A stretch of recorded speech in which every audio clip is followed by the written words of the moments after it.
Berawal dari JJ, Andi, dan Benny, nama sengaja disamarkan. Ketiga pemuda itu hendak berburu kudapan unik yang bernama mie ayam pocong. Kenapa bisa disebut demikian? Karena makanan itu hanya buka di atas jam 12 malam. JJ dan kawan-kawan sudah sampai di tempat tujuan. Namun mereka datang terlalu awal, dan ternyata warung mie ayam pocong belum buka. Sehingga ketiga pemuda itu memutuskan untuk berkeliling ke tempat lain terlebih dahulu, sembari menunggu penjual mie ayam tersebut membuka kedai.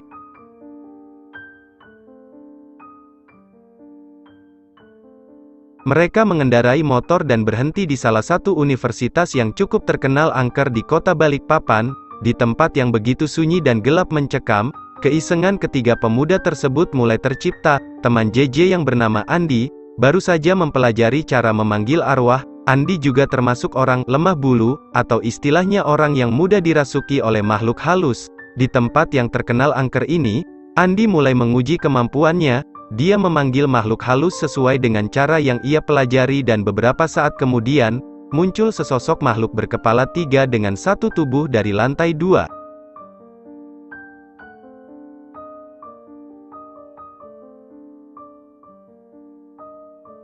Makhluk seram itu tengah berdiri di depan pintu, dengan pandangan mengarah pada ketiga pemuda. Kemudian di lantai 1, mereka melihat sebuah ruangan, entah ruangan apa. Yang jelas dalam ruangan itu terdapat sebuah lampu yang menyala terang. Di bawah pantulan sinar lampu, tiba-tiba terdapat sekelebat bayangan wanita, berambut panjang dengan gaun putih. JJ menduga jika itu adalah sosok kuntilanak. Suasana kian mencekam, bulu kuduk para pemuda itu kian meremang. Mereka memutuskan untuk meninggalkan area kampus.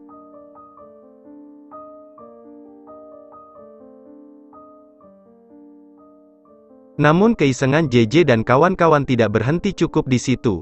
Bukannya langsung pulang, mereka malah berhenti di sebuah sekolah SMP, yang letaknya hanya sekitar 2 km dari arah kampus. Ketika berada tepat di depan gerbang, kembali terjadi keanehan. JJ dan kawan-kawan mendengar suara seorang wanita paruh baya tengah berbicara. Wanita itu seperti tengah berbicara dengan seseorang lewat telepon. Namun nyatanya di sekitar area sekolah tidak ada siapapun selain mereka bertiga. Secara logika, mana ada seorang wanita berbicara tengah malam, dan berada di area sekolah yang sangat sepi. Setidaknya ada tempat lain yang jauh lebih nyaman.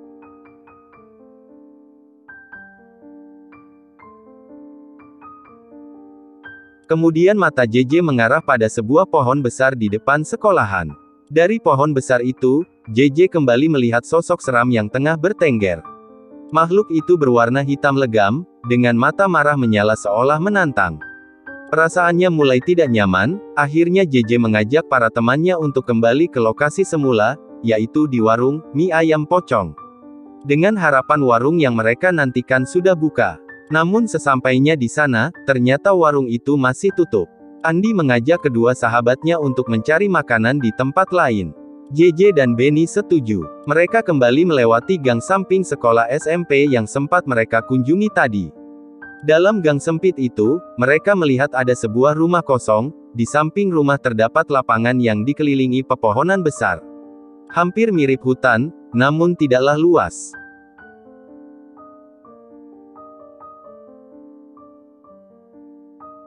Suasana begitu senyap. Benny berada di depan mengemudikan motornya dengan membonceng Andi, sementara JJ mengendarai motornya sendirian di belakang. Secara tiba-tiba, Benny menghentikan laju motornya, lalu menoleh ke belakang. Pemuda itu bertanya kepada JJ, "J, kamu tadi ngomong suruh berhenti, ya?" tanya Benny, dan pertanyaan itu pun dibenarkan oleh Andi, karena ia juga mendengar suara JJ yang menyuruh mereka untuk berhenti. "Iya, kamu tadi nyuruh kita berhenti, kan?" imbuh Andi. "Enggak," jawab JJ dengan tegas, karena dia memang tidak merasa berbicara. Sejak tadi ia hanya terdiam, dan fokus memandang jalanan sempit yang teramat sulit dilalui.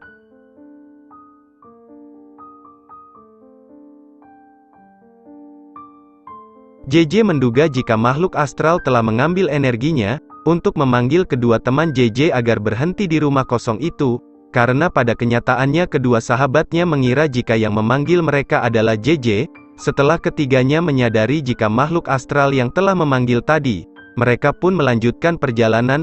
Di tengah jalan itu, Andi mendapatkan sebuah pesan WhatsApp dari Sally. Sally adalah kekasih Andy yang berprofesi sebagai seorang model. Gadis itu bercerita jika beberapa hari ini ia dan saudara kembarnya mendapat teror dari para makhluk astral. Sally menyuruh Andy untuk datang dan membantu mereka mengusir para makhluk di rumahnya, entah dengan cara apapun. Yang jelas Sally sudah tidak tahan dengan teror yang semakin menjadi.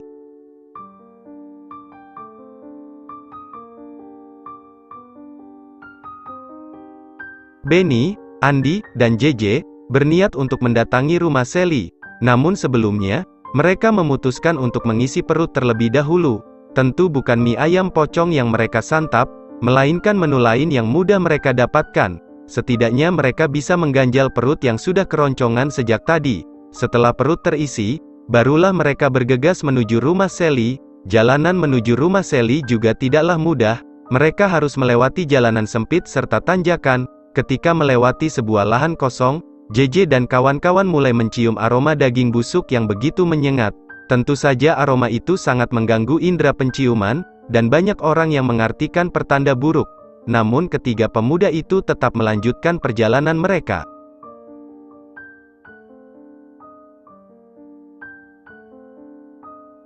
Dan sampailah mereka di depan rumah Sally. Ketika mereka sampai, jin pengganggu mulai berlarian. Mereka terbang ke atap rumah. Dan tepat di depan rumah Sally, terdapat sebuah botol yang terletak di bawah jendela. Orang awam akan mengira jika benda itu hanyalah botol biasa, tetapi sebenarnya botol itu adalah rumah para jin suruhan yang saat ini tengah mengganggu Sally, serta saudari kembarnya. Tanpa berpikir panjang, JJ dan kawan-kawan langsung membawa botol itu pergi menuju tempat khusus, untuk membuang jin. Letaknya lumayan jauh. Dalam perjalanan sangat menguras adrenalin, jin suruhan itu mulai mengejar JJ dan kawan-kawan. Namun akhirnya para pemuda sampai duluan. Andy membuka tutup botol dan menuangkan air dari dalam botol itu. Sementara Benny mulai memanjatkan doa, supaya arwah yang menghuni botol itu tidak datang ke rumah Sally lagi.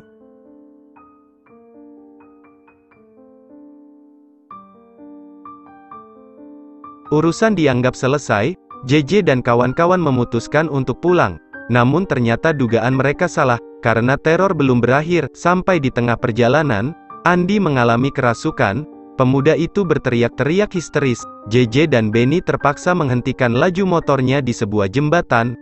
Mereka berusaha menyadarkan Andy. Benny dan JJ membaca doa untuk menenangkan Benny.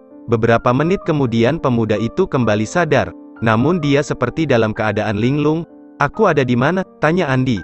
"Kita abis ngapain sih?" Pemuda itu benar-benar tidak ingat apa-apa.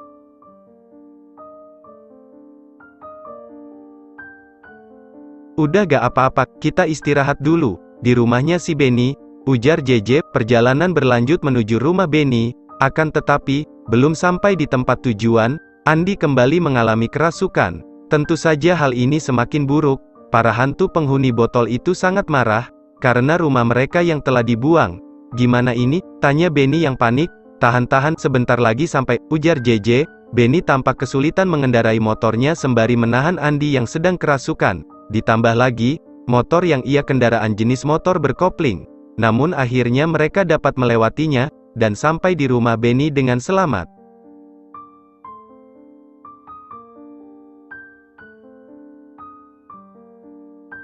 Sesampainya di rumah itu, Andy jatuh pingsan. JJ serta Benny kembali membacakan doa untuk menyadarkan Andy, serta memberikan pemuda itu segelas air putih. Namun lagi-lagi si pemuda tampak linglung setelah tersadar. "Aku ada di mana?" tanya Andy. "Kamu ada di rumah, Benny. Udah kamu istirahat aja," ujar JJ. "Oh, ya udah aku ke kamar mandi dulu, ya," tanya Andy. Benny dan JJ mengiyakan pemuda itu untuk masuk ke dalam kamar mandi. Mereka mengira jika keadaan sudah aman. Namun lagi-lagi Andy mengalami kerasukan. Ketika berada di kamar mandi, kali ini JJ dan Benny tidak lagi berusaha menyadarkan sahabat mereka, karena mereka mulai merasa jika hantu yang ada di dalam tubuh Andy sedang ingin berkomunikasi.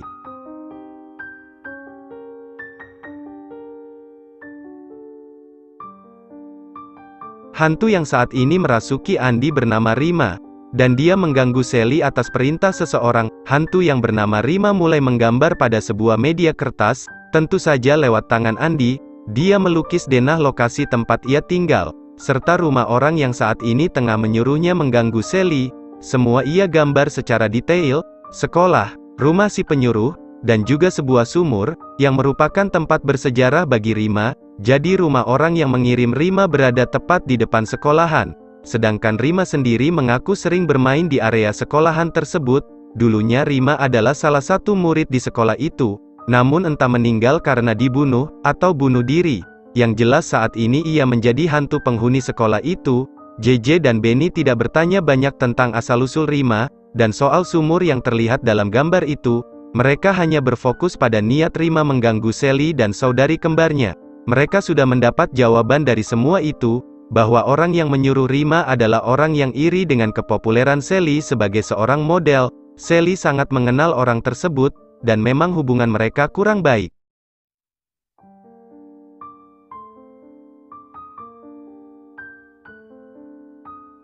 Benny menyuruh Rima untuk keluar dari tubuh Andi, serta kembali ke tempat asalnya. Namun dengan wajah yang memelas, Rima yang masih berada di dalam tubuh Andi, mengatakan jika dia takut untuk kembali ke rumahnya lagi. Karena orang yang telah mengirimnya untuk mengganggu Sally itu akan menyiksanya apabila ia gagal mencelakai Sally. Diketahui hantu suruhan itu ada dua, yaitu Rima dan kakaknya Rima. Kakaknya Rima yang merasuki tubuh Andi terlebih dahulu, kemudian disusul oleh hantu Rima. Dia sosok yang jauh lebih keras dibanding Rima, namun dia juga tidak mau pulang ke rumahnya lagi, karena takut disiksa oleh si penyuruh. Benny dan JJ berusaha meyakinkan Rima dan kakaknya jika mereka tidak akan mendapatkan siksaan dari orang tersebut. Apabila orang itu berani menyiksanya, Rima boleh mengadu dan mendatangi Benny atau JJ. Kedua pemuda itu berjanji akan membuat perhitungan kepada si penyuruh.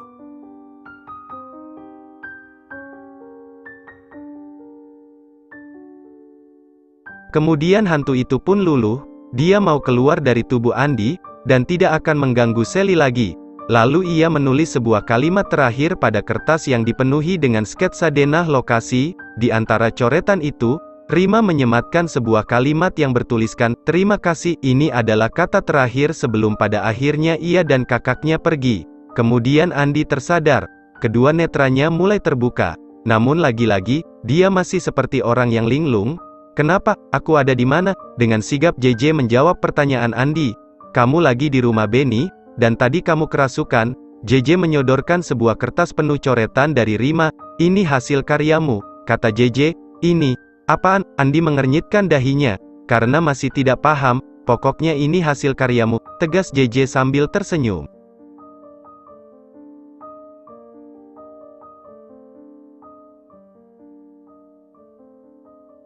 Kini sumber masalah telah terkuak, dan siapa orang yang telah mengirim hantu untuk mengganggu Sally sudah diketahui. Dan soal Rima, menurut Sally, dulu di sekolah itu memang ada siswi yang bernama Rima, dan kisah Rima yang dulunya salah satu murid di sekolah itu memang nyata. Untuk masalah penyebab kematian Rima, masih terdengar simpang siur, sehingga tidak tertulis dalam cerita ini.